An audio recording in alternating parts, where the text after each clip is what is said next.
Hi అండి, అందరికీ నమస్కారం. నేను మీ వేణుగోపాల్ రెడ్డి ఫ్రమ్ జోష్ ఇన్నోవేషన్స్ ప్రైవేట్ లిమిటెడ్, జోష్ institute of foreign languages, 89 career guidance సంయుక్తంగా విద్యార్థులకు వస్తున్నటువంటి అనేక వీడియోస్ రూపొందిస్తున్నాం. ఇంటర్మీడియట్ రిజల్ట్స్ మరో 2-3 రోజుల్లో రాబోతూ ఉన్నాయి.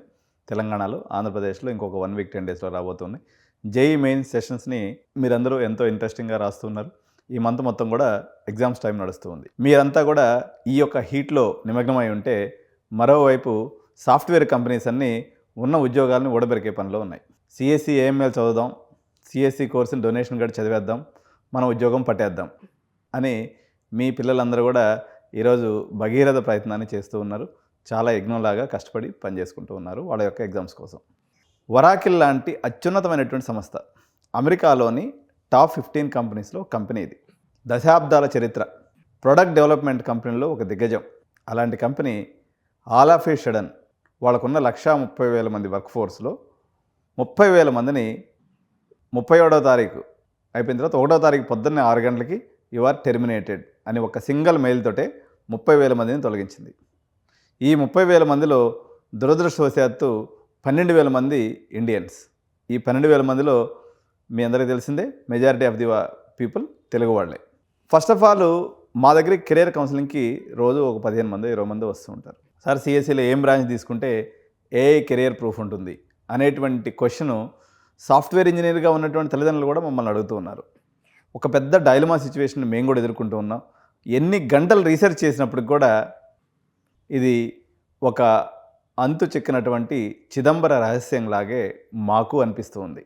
కొన్ని సందర్భాల్లో మేము సైకోమెట్రిక్ టెస్ట్ పెట్టినప్పుడు వాళ్ళకి మెగాట్రానిక్స్ అనో, మెకానికల్ అనో, ఏరోనాటికల్ అనో, బిజినెస్ మేనేజ్మెంట్ అనో చెప్తారు. తీరా పేరెంట్ ఏమంటారంటే, సార్ ఏఎంఎల్ ఏదైనా జాయిన్ చేయండి సార్ అంటారు. అన్ని బ్రాడ్కాస్టింగ్ ఛానల్స్, అన్ని న్యూస్ పేపర్స్, అన్ని ఏజెన్సీస్ మొత్తం మీద సాఫ్ట్వేర్ ఇంజనీరింగ్ పుట్టిన తర్వాత, లేకపోతే కంప్యూటర్ సైన్స్ వచ్చిన తర్వాత ఇది అత్యంత క్లిష్టమైనటువంటి పరిస్థితి. ఇప్పటి వరకు చాలామంది మిత్రులందరూ ఏం చెప్పారంటే, కాల్ సెంటర్ జాబ్స్ పోతాయి, సో ఒక పిరమిడ్లో గ్రౌండ్ లెవెల్లో ఉన్నటువంటి జాబ్స్ ఏదైతే ఉన్నాయో అవన్నీ ఎగిరిపోతాయి అన్నారు. బట్ ఇప్పుడు వరాకిల్ చేసిన పని ఏదైతే ఉందో, మిడ్ లెవెల్ మేనేజ్మెంట్లో ఉన్నటువంటి దాదాపు ఒక 10 నుంచి 15 సంవత్సరాలు సింగిల్ కంపెనీలో పనిచేసేటువంటి వాళ్ళకు కూడా restructuring, reshaping and inventing or వాళ్ళ యొక్క పెట్టుబడులు క్లౌడ్ ఇన్ఫ్రాస్ట్రక్చర్స్కి పెట్టడం అనేటువంటి ఒక దానికి ఫండ్స్ అవైలబిలిటీ చేసుకోవడంలో భాగంగా ఈ యొక్క రిమూవల్ అయితే జరిగింది. ఒక్కసారిగా హైదరాబాద్లో ఉన్నటువంటి ఐటీ సంస్థలన్నీ కూడా ఇప్పుడు ఈ 30,000 తీసేయడమే కాకుండా మరిన్ని లే ఆఫ్లు ఉంటాయని కూడా వరాకిల్ ఇండైరెక్ట్గా మనకి సందేశం ఇవ్వడం జరిగింది. ఈ మొత్తం స్టోరీలో పేరెంట్స్ దిక్కుదోచినటువంటి పరిస్థితిలో ఉన్నారు. ప్రతి పేరెంట్కి తెలుసు సిఎస్సి దెబ్బైపోయింది, అమెరికాకు పోయేటువంటి ఎంఎస్ ఆప్షన్స్ కూడా దాదాపు కనుమరుగైపోయినాయి.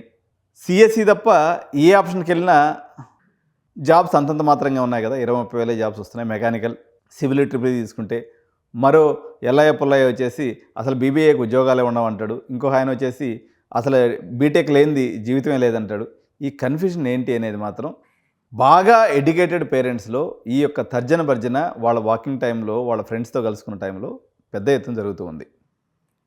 అయితే ప్రతి మెడిసిన్ అందరికీ పనిచేయదన్నట్టుగా మేమైతే స్టూడెంట్ యొక్క ఎబిలిటీని బేస్ చేసుకొని రకరకాల పారామీటర్స్ని పరిగణలోకి తీసుకొని వీలైనంత బెటర్గా ఈ యొక్క సునామీ లాంటి రాబోయేటువంటి ఉద్యోగ మార్కెట్లో తను నిలదొక్కునే రకంగా మేము గైడెన్స్ ఇచ్చే ప్రయత్నం ఛాయశక్తిలా చేస్తూ ఉన్నాం. అయితే ఈ ఒక్కసారి వరాకిల్ పెయిన్ మాత్రం వాళ్ళ పర్స్పెక్టివ్లో బ్రాడ్కాస్టింగ్ ఛానల్స్ వాళ్ళు చెప్పారు కానీ, బట్ మనకి పేరెంట్స్, విద్యార్థులే మా సబ్స్క్రైబర్స్, మా వ్యూయర్స్ కాబట్టి వీళ్ళకి అనుగుణంగా ఏం జరిగింది, ఏం చేస్తే మనం బాగుంటుంది అనేది ఒకసారి మనం చూద్దాం. So the untold truth behind the వరాకిల్ lay off. అసలు నిజం ఏంటి? 30,000 how to save your IT and future. దయచేసి భయపడకండి, ముందైతే నిజాలు తెలుసుకుందాం మనం. సో ఐటీ అనేది చనిపోలేదండి, ఇది మారుతూ ఉంది. 12,000 ఇండియన్ జాబ్స్ ఇంపాక్ట్ అయినాయి. 6 గంటలకైతే వాళ్ళకి మీ ఉద్యోగం ఊడిపోయింది అనేటువంటి మెసేజ్ అయితే వచ్చింది. 156 బిలియన్ల షిఫ్ట్ నష్టాల వల్ల కాదు, ఈ 3 కారణాల వల్ల వాళ్ళకైతే ఏ ఇన్ఫ్రాస్ట్రక్చర్ వాళ్ళు మీద పెట్టుబడి పెడుతున్నారు, అదేవిధంగా ఏ ఆటోమేషన్ మీద పెట్టుబడి పెడుతున్నారు, అదేవిధంగా వాళ్ళ క్లౌడ్ ఇన్ఫ్రాస్ట్రక్చర్ని కూడా వాళ్ళు డెవలప్ చేసుకుంటూ ఉన్నారు. బడ్జెట్ని ఆర్టిఫిషియల్ ఇంటెలిజెన్స్ వైపు మళ్లించడం వల్ల ఈ ఉద్యోగాల లే ఆఫ్ అనేది జరిగిందనమాట. సో ఇప్పుడు reason number 1, firing humans to fund machines. కొత్త కొత్త మిషన్స్ కొనాలి అంటే కొత్త కొత్త రోబోటిక్ ఇన్ఫ్రాస్ట్రక్చర్ని తెచ్చుకోవాలన్నట్లయితే ఉన్నటువంటి మనుషుల్ని, వృధాగా ఉన్నటువంటి మనుషుల్ని తీసేయాల్సినటువంటి అవసరం ఉంది. కాబట్టి competing with AWS and Azure requires massive capital. Cash flow అనేది సేవ్ అవుతుంది. ఈ 30,000 మందిని తీసేయడం ద్వారానే కంపెనీ ఆలోచించింది. వాళ్ళకు కూడా సస్టైనబిలిటీ ఇష్యూ వస్తుంది. ఇక అనవసరంగా రిపీటెడ్ టాస్క్ చేసేటువంటి మనుషులను పెట్టుకోవడం ద్వారా వాళ్ళ యొక్క ప్రొడక్టివిటీ పడిపోతుంది. కాబట్టి ఎవరైతే అప్స్కిల్లింగ్ చేసుకోకుండా, ఎవరైతే రిపీటెడ్ టాస్క్ చేస్తూ, ఎవరైతే సెడెంటరీ లైఫ్లో మనకి ఇంకేముందిలే 10 ఏళ్ళు అయిపోయింది కదా, ఇంక మన ఉద్యోగానికి వచ్చిన బాధ లేదనుకున్నటువంటి ప్రతి ఎంప్లాయీ మీద ఈ యొక్క వెయిట్ అయితే పట్టడం జరిగింది. సో సెకండ్ ఎఫెక్ట్ వచ్చేసి ఆటోమేషన్ ఎఫెక్ట్ అండి. ఎలిమినేషన్ ఆఫ్ బేసిక్ కోడింగ్ చేసేటువంటి వాళ్ళందరినీ తీశారు, మాన్యువల్ టెస్టింగ్ చేసేటువంటి వాళ్ళందరినీ తీశారు, రొటీన్ సపోర్ట్ ఇచ్చేటువంటి వాళ్ళందరినీ కూడా తీసేశారు. ఎందుకంటే మనకి పిరమిడ్లో టాప్ లేయర్లో ఉండేది కొద్దిమంది, బేస్ లేయర్లోనే ఎక్కువ మంది ఉంటారు. కాబట్టి ఈ ఇంపాక్ట్ అనేది పెద్దగా కనిపిస్తూ ఉంది.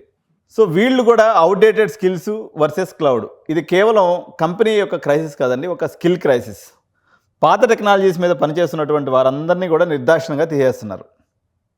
అంటే మీకు పాత సిలబస్లు చెప్పేటువంటి అవుట్డేటెడ్ మేనేజ్మెంట్ ఉన్నటువంటి కాలేజెస్ని కూడా మీరు కూడా రిజెక్ట్ చేయకపోతే, ప్రోయాక్టివ్గా ఉండి కాలేజ్ చైర్మన్స్ యంగ్ జనరేషన్ వాళ్ళు ఉండి వాళ్ళు చేసుకున్నట్లయితే మీకు వాళ్ళతో కొంతవరకు బెనిఫిట్ ఉంటుంది తప్ప, ఆర్థోడాక్స్ సిస్టమ్స్లో ఉండి మీరు అప్డేట్ కాకపోతే మాత్రం.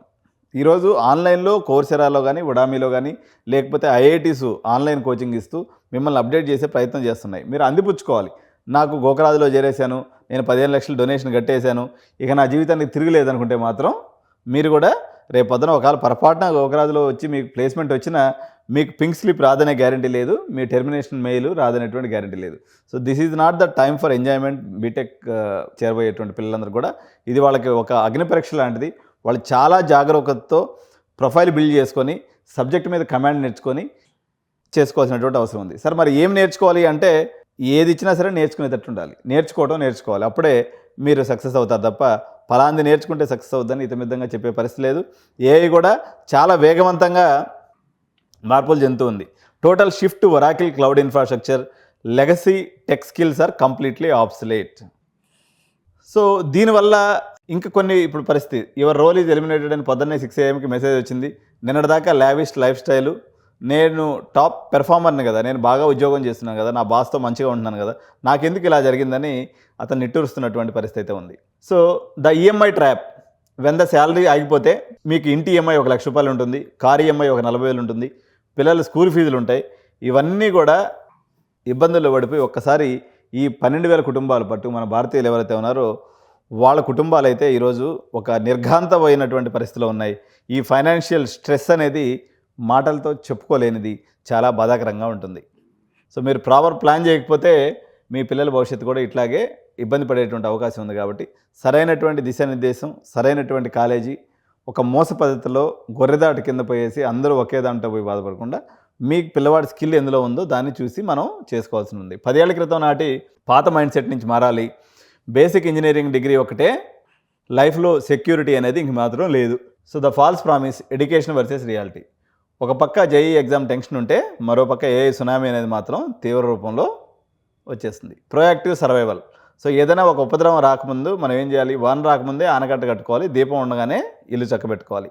క్రైసిస్ వచ్చి జాబ్స్ పోయాక ఏడవటం కన్నా చేతులు కాలేక ఆకులు పట్టుకున్నట్టు ఈ రోజు నుంచే జాగ్రత్తగా ఉండి, యాక్టివ్గా ఉండి, సరైనటువంటి కెరీర్ గైడెన్స్ తీసుకొని సరిగ్గా మీరు కానీ లైఫ్ని ప్లాన్ చేసుకున్నట్లయితే మీకు మంచిగా ఉంటుంది. రాబోయే టెక్ క్రైసిస్ని తట్టుకునేలాగా ప్లానింగ్ ఉండాలి. అడ్వాన్స్ స్కిల్స్ని మీ యొక్క సబ్జెక్ట్లో భాగంగా చేసుకోవాలి. అనవసరమైనటువంటి ఆడంబరాలకు పోయి ఫైనాన్షియల్ డిసిప్లిన్ లేకుండా చేసుకొని లోన్లు తీసుకొని ఆగమైపోకుండా ఉండాలి. మీకు శక్తికి మించి డొనేషన్ ఒక 20 లక్షలు, మీకు 5 లక్షల కెపాసిటీ ఉందనుకో సంవత్సరానికి, మీరు ఒక 20 లక్షలు డొనేషన్ అప్పు తీసుకొచ్చి కట్టి మీరు మునగటం కాకుండా పిల్లలను కూడా మీరు ఒక ఫైనాన్షియల్ క్రైసిస్లోకి పెడతారు. మీ శక్తి ఎంతవరకు ఉంటే అంతవరకు కాళ్ళు ముడుచుకోవాలన్నది దీని యొక్క సారాంశం. అంతేకాకుండా ఫ్యూచర్ ఎడ్యుకేషన్ ఎక్కడైతే ఇస్తున్నారో, మీ దగ్గర 20 లక్షలు డొనేషన్ కట్టే కెపాసిటీ ఉందనుకోండి, దాంట్లో నుంచి ఒక 10 లక్షలు తగ్గించి కట్టుకొని ఇంకో 10 లక్షలకి అప్స్కిల్లింగ్ మీద మీరు పెట్టుకోవాల్సినటువంటి అవసరం ఉంది తప్ప మొత్తం తీసుకెళ్ళేసి ఒక ల్యాండ్ లార్డ్ చేతిలోనో లేకపోతే ఒక వ్యక్తిని నమ్మో మీరు ఆ 20 లక్షలు ఆయన అప్పచెప్పేస్తే ఆయన 20 లక్షలు తీసుకుని రియల్ ఎస్టేట్ వ్యాపారం చేసుకుంటాడు, మిమ్మల్ని నట్టేట్లో ముంచేస్తాడు. కాబట్టి మీకు ఉన్నటువంటి దాంట్లో నుంచి 50% అప్స్కిల్లింగ్ పెట్టుకోండి. మంచి కాలేజీలో మీకున్న శక్తి మేరకు తీసుకోండి. ఇప్పుడు మీకు 5 లక్షల కెపాసిటీ ఉందనుకోండి, 2.5 లక్షలు కట్టే కాలేజీలో డొనేషన్ కట్టండి. మిగిలిన 2.5 లక్షలతో మీరు అప్స్కిల్లింగ్కి పెట్టుకోండి. మీకు 50 లక్షలు కట్టే కెపాసిటీ ఉందనుకోండి, 25 లక్షలు కాలేజీకి పెట్టుకోండి, ఒక 25 లక్షలు అప్స్కిల్లింగ్ పెట్టుకోండి. అప్స్కిల్లింగ్ అనేది చాలా చాలా ఇంపార్టెంట్. లేదా ఒక ఐఐటి మెంటర్ని దగ్గర పెట్టుకొని, లేదా ఐఐటీస్ మెంటర్షిప్ కూడా ఇస్తున్నాయి ఇప్పుడు. అటువంటి దాన్ని ఏదైనా తీసుకొని మీరు చేసుకోవాలి తప్ప మీ కెరియర్ని లే ఆఫ్ ప్రూఫ్గా ఎలా మార్చుకోవాలనేది ఎడ్యునైన్కి 20 ఏళ్ల అనుభవం ఉందన్నమాట. సో పేరెంట్స్ వచ్చేటప్పుడు చాలామంది ఒక విచిత్రంగా మాట్లాడుతూ ఉంటారు. సార్ ఏఎంఎల్ అంటే ముళ్ళుని ముళ్ళుతో చేయొచ్చు అనేటువంటి మన నాయనమ్మలు చెప్పే సామెతని పేరెంట్స్ ఇప్పుడు కూడా ఇంప్లిమెంట్ చేస్తున్నారు. ఏ వల్లే ఉద్యోగాలు పోతున్నాయి కదా, మనవాడికి ఏ నేర్పించేస్తే ఉద్యోగం ఉంటుంది కదా అని చెప్పేసి ఒక అనుకుంటున్నారు. యాక్చువల్గా మీ ఆలోచన తప్పు కాదు, కానీ ఫస్ట్ మీ పిల్లవాడు లాజికల్ స్కిల్స్, తర్వాత న్యూమరికల్ స్కిల్స్, సోషల్ స్కిల్స్, ఇట్లా అనేక రకాలైనటువంటి స్కిల్స్ ఉండాలి. ఏ నేర్చుకోవాలంటే ఊరిని ఎవరు పడితే వాళ్ళు చేయలేరు. ఏ అనేది చాలా మ్యాథ్స్ ఇంటెన్సివ్ ప్రోగ్రామ్ అనమాట. మీ బాబుకి ఆర్టిస్టిక్ బ్రెయిన్ ఉందనుకోండి, వాడిని తీసుకొచ్చి ఏఐలో వేస్తే వాడు మామూలుగా అట్టర్ ఫ్లాప్ అయిపోతాడు. మీ బాబుకి ఫంక్షనల్ ఏఐ చేసే కెపాసిటీ ఉందనుకోండి, వాడిని తీసుకెళ్ళి ప్రొడక్ట్ సైడ్కి పంపించాలనేటువంటి ఆశ మీరు పడ్డారనుకోండి, అట్లా కూడా ఇబ్బంది పడతారు అనమాట. సో ఇది చాలా టెక్నిక్తో కూడుకున్నటువంటి వ్యవస్థ. మీరు వేణుగోపాల్ రెడ్డి ఒక్కడే కెరీర్ గారు నేను అన్నాను. అనేక మంది వ్యక్తులు వ్యవస్థలో మంచి పొజిషన్లో సాఫ్ట్వేర్లో ఉన్నటువంటి వాళ్ళు కానీ ఈ యొక్క పిల్లల్ని అనలైజ్ చేసి వాళ్ళకి గైడెన్స్ ఇవ్వగలిగినటువంటి ఏదో ఒక మంచి వ్యక్తి, మంచి యొక్క సోర్స్ని పట్టుకొని మీరు రీసెర్చ్ చేసి దిక్కపోతే 100 మంది బీటెక్ చేస్తే కేవలం 20 మందికి ఉద్యోగం వస్తుందండి. ఫస్ట్ ఆఫ్ ఆల్ మీరు ఆ రింగ్లో ఉన్నాడా లేదా మీ పిల్లవాడు తెలుసుకోకుండా మీరు డబ్బులు తగలబెట్టేస్తే అది లాస్ వస్తుంది. లాస్ రావడమే కాకుండా మీ బాబు దుఃఖానికి గురవుతాడు. ఇప్పుడు చూడండి, ఈ 12,000 మంది మాట తలుచుకుంటూనే గుండె తరుక్కుపోతుంది. ఎవరైనా ఒక ఫ్యామిలీ మ్యాన్గా ఆలోచించండి. సడన్గా ఉన్నట్టుండి ఉద్యోగం పోయి బయట మార్కెట్లో జాబ్స్ అనేది లేక వాళ్ళు వరాకిల్లో చేశారండి. They are from the very good reputed colleges. నాకు తెలిసి ఐఐటి ఎన్ఐటీస్లో చదివి వాళ్ళు అక్కడి నుంచి ప్లేస్మెంట్ అయ్యి ఈరోజు 40 లక్షలు 50 లక్షల రూపాయలు, దాదాపు 15 ఏళ్ళ ఎక్స్పీరియన్స్ అంటే 60-70 లక్షల రూపాయల ప్యాకేజీలో ఉన్నటువంటి వాళ్ళు ఉద్యోగాలు పోయినాయి. వాళ్ళు ఎంతో హోప్స్ని పెట్టుకొని బిల్డ్ చేసుకున్నటువంటి సామ్రాజ్యం. మీరు ఇంకా అయోమయంగా గోకరాజులో ప్లేస్మెంట్ చేస్తారు, లేకపోతే సిబిఐటీలో ప్లేస్మెంట్ చేస్తారు, ఆడిపోతే మన జీవితం మారిపోతుంది. ఇట్లా కాదు. ఫస్ట్ మీకంటూ ఒక క్లారిటీ ఉండాలి. చాలామంది విద్యార్థుల్లో మేము గమనిస్తున్నటువంటిది, చాలామంది మమ్మల్ని తిట్టుకోవచ్చు, మన ఇన్ఫోసిస్ నారాయణమూర్తి గారిని కానీ లేకపోతే నారాగా చెప్పేవాళ్ళని కానీ, రోజుకు 12 గంటలు కష్టపడాలమ్మా. కష్టపడింది ఏది రాదు. ఈ కష్టపడేటప్పుడు స్మార్ట్నెస్తో కూడుకున్నటువంటి కష్టాన్ని మనం పిల్లలకు అందించాలి. పేరెంట్స్గా మీరేం చేస్తున్నారంటే, ఎక్కడ ఈజీగా పాస్ అవుతారు యూనివర్సిటీలో తీసుకుపోయేసి 100% డోర్స్ ఓపెన్ ఉన్నటువంటి ఇక్కడికి పోయేసి ఎటువంటి సెక్యూరిటీ లేకుండా వాడు చెప్పి చదువుతో వచ్చి రాని డిగ్రీ చేత పట్టుకొని బయటకు వస్తే మీ పిల్లలు ఎంతో బాధపడతారు. దాని బదులు మీరు మీ వరికాయలోనో లేకపోతే గొడ్ల సావిట్లోనో లేకపోతే ఇంకో దగ్గర పెట్టుకుంటే వాడు అట్లీస్ట్ ఆరోగ్యంగా ఉంటాడు, మీ కళ్ళ ముందన్న ఉంటాడు. చేతన అయితే మంచి కాలేజీలో వాడి క్యాపబిలిటీని బట్టి జాయిన్ చేయండి. లేకపోతే మీ వ్యవసాయం చేసుకోండి.